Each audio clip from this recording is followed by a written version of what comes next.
ሰላም እንደምን አላችሁ ዲዮል ስፖርት ቤተሰቦች አዳዲስ የአትሌቲክስ መረጃዎች ተሰምተዋል። ከነዚህ መረጃዎች ዋነኛው የአትሌቷ ቅጣትና የትግስት አሰፋ ሪከርድ ጉዳይ እንዴት ይሆናል የሚለው ነው።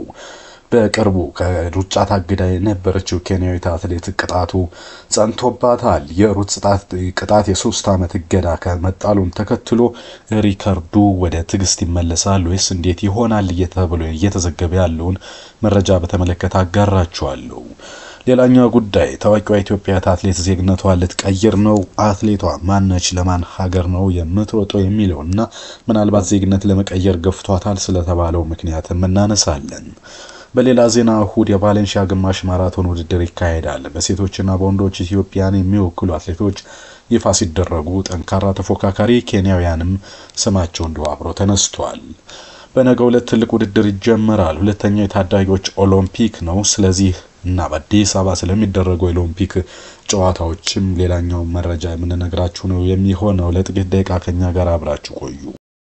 ከሩጫ ታግዳ እንደነበረ ይታወሳል። ይህን ተከትሎ የአትሌቷ ቅጣትና የትግስት አሰፋ ሪከርድ ጉዳይ እንዴት ይሆናል የሚለውን የተለያዩ ሀሳቦች እየተነሱ ነው።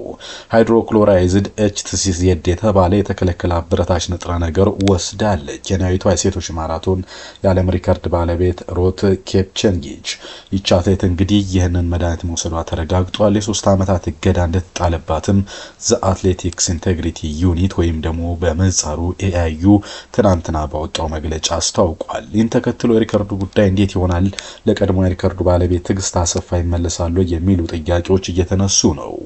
እናማ ሪከርዱ ወደ ትግስት አይመለስም፣ ከሩት ቼፕኬንቲች ጋር ይቆያል እየተባለ ነው። ይህ እንዴት ሊሆን ቻለ ለሚለው ጉዳይ ደግሞ ምላሽ አለው የስፖርት ጋዜጠኛው ምስጋናው ታደሰ። የ31 ዓመቷ ኬንያዊት ሃይድሮክሎራይዝድ የተባለው ንጥረ ነገር መውሰዷ የተረጋገጠው ማርች 14 2025 በተደረገላት የደምና ሽንት ምርመራ ነው። በመሆኑም ከዛን ጊዜ አንስቶ ጊዜያዊ እገዳ ተጥሎባት የቆየ ሲሆን በትናንትናው ዕለት ደግሞ የ3 ዓመት እገዳ ተጥሎባታል። የአይ ዋና ስራ አስፈጻሚ የሆኑት ብሬት ክሎዜ ጉዳዩን አስመልክተው በሰጡት አስተያየት እገዳ የሚጸናባት ምርመራው ከተደረገላት ከማርች 2025 ወዲህ መሆኑና ከዛ በፊት የነበሩት ውጤቶች ዓለም ሪከርድን ጨምሮ በእጇ እንደሚቆዩ ማረጋገጫ ሰጥተዋል። ስለዚህ ሪከርዱ ወደ ትግስት አሰፋ እንደማይመለስ ይፋ ተደርጓል። ለምሳሌ እንግዲህ በምርመራ ወቅት ቃለ ምልልስ ሲደረግላት በአመመኝ ሰዓት የሃይድሮክሎራይዝድ ጨምሮ ሌሎችንም የባህል መድኃኒቶች የምትሰጠኝ የቤት ሰራተኛ አይነት የሚል ቃልም ሰጥታለች። በዚህ ሰራተኛዋ ምርመራ እየተደረገባት ነው። ቼፕኬንጂች ሮዛ አሶሺየት በተባለው የአትሌቲክስ ማኔጅመንት ስር ነው የምትተዳደረው። የዚህ ኩባንያ ባለቤት ጣሊያናዊ ፌዴሪኮ ሮሳ እንደሆነም ይፋ ተደርጓል። ይህ ሰው እንግዲህ ከ30 በላይ ስመጥር ኬንያን አትሌቶች በስሩ ያስተዳድራል። ከዶፒንግ ጋር በተያያዘ ለቅጣት ከሚዳርጉት በርካታ የሀገሪቱ አትሌቶች መካከልም አብዛኛው በሱ ስር የሚተዳደሩ መሆናቸው ጉዳዩን አሳሳቢ አድርጎታል።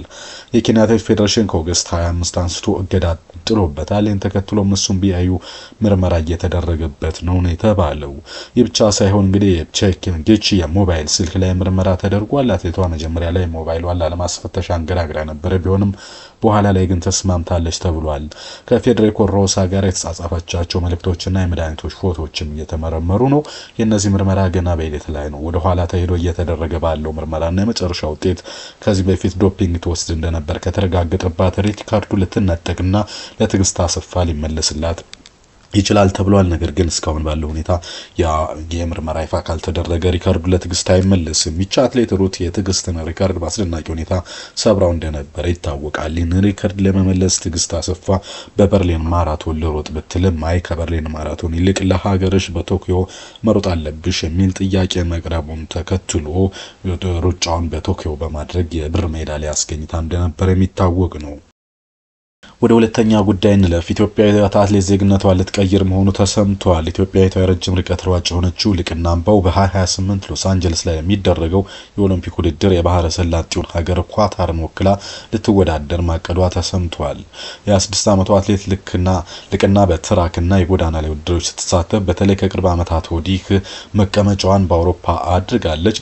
ቀደም ሲልም ለስፔን ዜግነቷን ቀይራ ለመወዳደር ፈልጋ እንደነበረ ስፖርት ኮርነር ኢትዮጵያ አስነብበዋል። በኳታር በኩል አዲስ መንገድ እንድታስብ ያደረጋት ልቅና አሁን ላይ ከኢትዮጵያ እየወጡ ካሉ ኮከቦች አንዷ ነች። በቅርቡ በዳይመንድ ሊግ በአስደናቂ ሁኔታ ሁለተኛ ሆና ውድድሯን ማጠናቀቋ ይታወቃል። የምስራቅ አፍሪካ የመካከለኛና ረጅም ርቀት አትሌቶች በመመልመል ዜግነት በማስቀየር የምትታወቀው ኳታር ልቅናን ዜግነቷን ካስቀየረች ምርጥ ዝውውር ተብሎም እየተጠበቀ ነው። እንዲህ አይነት አትሌቶች ከኢትዮጵያ የሚሽሁበት ምክንያት በአትሌቲክሱ ያለው አስተዳደር እድል አለማግኘትን ጨምሮ ሌሎች የኢኮኖሚ ምክንያቶች በተጠቃሽ እንደሆነ ይታወቃል። በአማራ ክልል ምስራቅ ጎጃም የተወለደችው ልቅና አምባው በስፔን እንግዲህ በአገርና በፖርቹጋል የተለያዩ ውድድሮችንም አሸንፋለች። ባለቤቷም ስፔናዊ መሆኑን ተከትሎ ኑሮዋን ስፔን ካደረገች ቆይታለች። በአንድ ወቅት እንደሆነ ታስታውሱ ከሆነ በባለቤቴ እገታ ተደርጎብኛል ማለቷን ተከትሎና የጤና ችግር ገጥማት ነበር። በወቅቱም ደራርቱ ቱሉን ጨምሮ ኢትዮጵያን ድምጻቸውን አሰምተው ወደ ኢትዮጵያ ከመጣችና እረፍት ካደረገች በኋላ ጤናዋ ተሻሽሎ ዳግም ወደ ስፔን ተመልሳ ነበር። አሁን ወደ ኳታር ለመሮጥ ዝግጅት ላይ ነች እየተባለ ነው። እስካሁን ግን በአትሌቷ በኩል ይፋ የተደረገ መረጃ የለም። እጅግ ተጠባቂ ከሆኑ የሩጫ ውድድሮች ውስጥ አንዱ የቫሌንሺያ ግማሽ ማራቶን ነው። በዚህ ማራቶን ኢትዮጵያን ሴትና ወንድ አትሌቶች ይሳተፋሉ። ብርቱ ኬንያውያን ተፎካካሪዎችም አሏቸው። በሴቶች ማራቶን አግነስ ጂቤት ተጠባቂ ነች። 1:03:04 በመያዝ ከሴቶች ምርጥ ሰዓት የበላይነትን ትመራለች። ፎቲን ተስፋይ ከኢትዮጵያ 1:03:21 ሰዓት በመያዝ እንዲሁ በሁለተኝነት ለአሸናፊነት የተገመተችና ምርጥ ሰዓት ያላት ናት። ግላይዲስ ቼኮሬድ ከኬንያ እንዲሁ 1:05:46፣ ጀሲካ ቺፕላጋት 1:06:13፣ ቬሮኒካ ሎሌሎ 1:06:40 አላቸው። ከኢትዮጵያ ሌላኛዋ ሴት በሁለተኛ ተወካይ ሙላት ተክሌነች 1:06:53 አላት። ኬንያዊቷ ደግሞ ጋልዳስ ኮምባ 1:07:14 የሆነ ሰዓትን ይዟል። አሜሪካዊቷ አማሆሮሌ እንዲሁ 1:07:35 አላት። እሷም የዋዛ አይደለችም። ኡጋንዳዊቷ ሳራ ቺፕላጋትም እንዲሁ 1:07:59 ይዘው በሴቶች ትልቅ ፉክክር ያደርጋሉ ተብሎ ይጠበቃል። በወንዶች ደግሞ ከፊቱን ከትራክ ውድድር ወደ ጎዳና ላይ ያዞሩ ዮሚፍ ቀጀልቻ ምርጥ ሰዓት አለው 57:30 በመያዝ አንደኛ ላይ ተቀምጧል። ፓትሪክ ሞሲን ከኬንያ 58:44፣ ሌላኛው ጌዲዮን ኪፕሮቲች ከኬንያ 58:49 ከ3 ምርጥ ሰዓት ያላቸው ናቸው። ከኢትዮጵያ በኩል ሳሙኤል ተፈራ እና ጌትነት ዋል አላቸው። ጌትነት ዋል እንግዲህ በቅርቡ ከ3000 መሰናክል ነው ወደዚህ ውድድር ፊቱን ያዞረው። እሱም እንዲህ በዚህ ውድድር ተጠባቂ ነው። ኢትዮጵያ አትሌቶች በተለይ ግን ከትራክ ውድድር ወደዚህ ወደ ማራቶን ግማሽ ማራቶን ፊታቸውን ማዞራቸው ለኢትዮጵያ 5000፣ 10000 እና የመሳሰሉት የሩጫ ውድድሮች ስጋት እንዳይሆን ግን በርካቶች እያሳሰቡ ነው። የመጨረሻ መረጃችን ላይ ደርሰናል። ሁለተኛ የታዳጊዎች ኦሎምፒክ ቅዳሜ በአዲስ አበባ ይደረጋል። የኢትዮጵያ ኦሎምፒክ ኮሚቴ በቀጣይ በሚዘጋጀው ሁለተኛ የታዳጊዎች ኦሎምፒክ ውድድር በተመለከተ ከአዲስ አበባ ወጣቶችና ስፖርት ቢሮ ጋር በመሆን በዛሬው ዕለት በማሪዮት ሆቴል መግለጫ ሰጥቷል። ዋና ዓላማውን ተተኪ ስፖርተኞችን ለሀገር ለማፍራት ያለመው ይህ ውድድር ዘንድሮ በአዲስ አበባ ይደረጋል።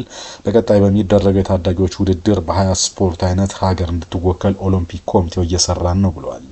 ክልልና ከተማ አስተዳደሮች የውስጥ ውድድሮችን እያከናወኑ ሲሆን ብቁ የሆኑ አትሌቶችም ለዚህ ኦሎምፒክ ተመልምለዋል ተብሏል። አንጎላ ላይ ለሚደረግ የአፍሪካ ታዳጊዎች ኦሎምፒክና ሴኔጋል ላይ ለሚደረግ የዓለም ታዳጊዎች ኦሎምፒክ ውድድር ላይ ሀገርን የሚወክሉ አትሌቶች ለማብቃት ታሳቢ አድርገን እየሰራን ነው ብሏል ኦሎምፒክ ኮሚቴ። ኢትዮጵያ እንግዲህ የተተኪ ችግር አለባት የሚለው ሀሳብ በተደጋጋሚ እየተነሳ ነው። ለዚህም ቶኪዮ ላይ ዘን ሄድ ነው ፓሪስ ላይ የነበሩት ነው ብዙ አዳዲስ ፊቶችን መመልከት አልቻልንም የሚል ቅሬታ እየተነሳ እንደነበረ ይታወቃል። የአዲስ አበባ ወጣቶችና ስፖርት ቢሮ ከባህልና ስፖርት ሚኒስቴር ጋር እንደዚሁም ከኦሎምፒክ ኮሚቴ ጋር በመሆን ባለፉት ቀናት በርካታ ስራዎችን መስራቱን ጠቅሷል።